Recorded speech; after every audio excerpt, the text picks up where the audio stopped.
Hello दोस्तों, आपका अपना यूट्यूब चैनल RS से मस्ती पर आप सभी लोगों का स्वागत है। जैसा कि आप लोगों को पता है दोस्तों, यहाँ पे डेली डिक्टेशन दिया जाता है जो इलाहाबाद हाई कोर्ट का मैटर होता है दोस्तों। तो ऐसे डिक्टेशन लिखने के लिए हमारे इस चैनल को शेयर और सब्सक्राइब करें। चलिए दोस्तों, आज का डिक्टेशन स्टार्ट करते हैं जो आपके सामने है। Ready, start. भाइयों और बहनों, मतलब यह है कि अगर संसार को सहनशील बनाना है तो सभी लोगों को दुनिया भर में हिंदी भाषा का प्रचार और प्रसार करना चाहिए। ज़्यादातर व्यापार के लिए कच्चा माल तो किसान ही पैदा करता है, फिर किसान के लिए कृषि अनुसंधान के खर्च में दुनिया भर में कटौती क्यों की जा रही है। कटौती करनी है तो बहुत से और क्षेत्र भी हैं।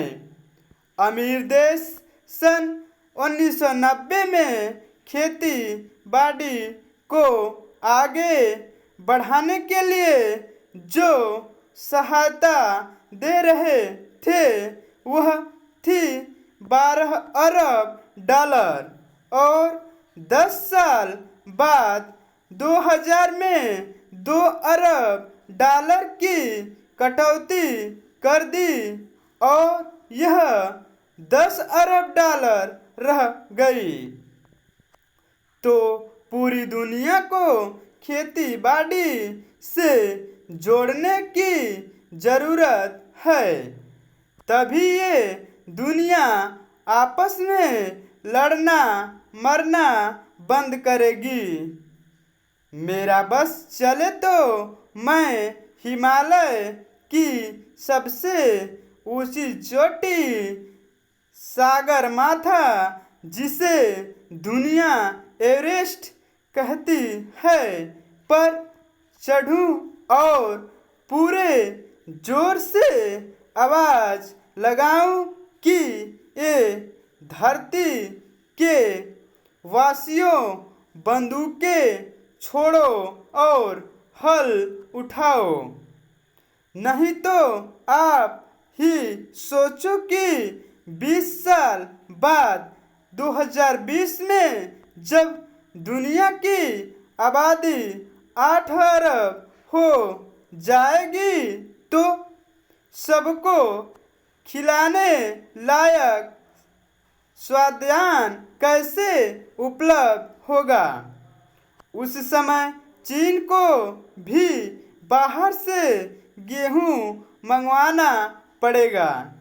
सौभाग्य से भारत के बारे में तो कृषि विशेषज्ञों का यही अनुमान है कि भारत के किसान और कृषि वैज्ञानिक मिलजुल कर बढ़ी हुई आबादी का भी पेट भर पाएंगे। पैराचेंज। आज हमारे अन्न भंडार में 3.5 करोड़ टन से ज़्यादा अनाज भरा है।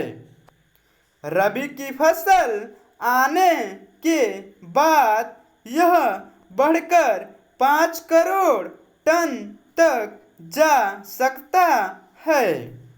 रखने की जगह नहीं, इसलिए समाज कल्याण के कामों में लगाने और विधि रूपों में निर्यात करने के अवसर बढ़ रहे हैं। काम के बदले अनाज और बच्चों को पाठशालाओं में नाश्ता कराने व खाना खिलाने के कार्यक्रम पूरे देश में चलाए जा सकेंगे।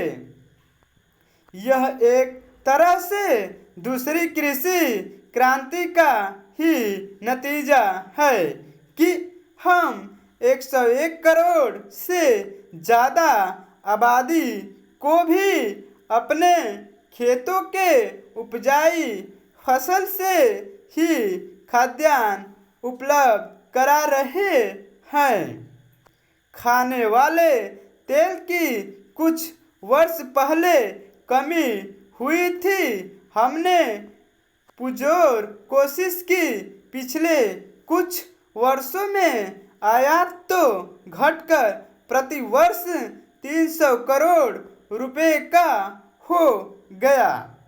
वहीं तिलहनी फसलों और उनसे उत्पन्न पदार्थों का निर्यात 8 गुना बढ़कर 2500 करोड़ रुपए से भी ऊपर हो गया। यह सब फल है किसानों, वैज्ञानिकों एवं प्रसार कार्यकर्ताओं के अथक प्रयास का। इस प्रगति में आज कृषि वैज्ञानिकों का योगदान किसी से पूछा नहीं है। इसे सारी दुनिया मानती है। जहाँ भी भूख है वहाँ लोग भारत की मिसाल देते हैं कि देखो इस महान देश ने भूख की चुनौती का किस तरह डटकर सामना किया। आज जब निर्यात के अवसर खुले हैं, विश्व का परिवेश बदल रहा है। सारी दुनिया के बाजार खुल गए हैं। सौभाग्य से दुनिया में शाकाहार भी बढ़ रहा है। इस समय हमारे विविध व्यंजनों को विश्व बाजार में प्रचलित करने के बड़े मौके हैं। स्टार दोस्तों, मेरा डिक्टेशन कैसा लगा कमेंट बॉक्स में जरूर लिखिए। अपने इस छोटे भाई को ढेर सारा प्यार दे और मेरा डिक्टेशन लिखने के लिए आपको तहे दिल से थैंक यू, धन्यवाद।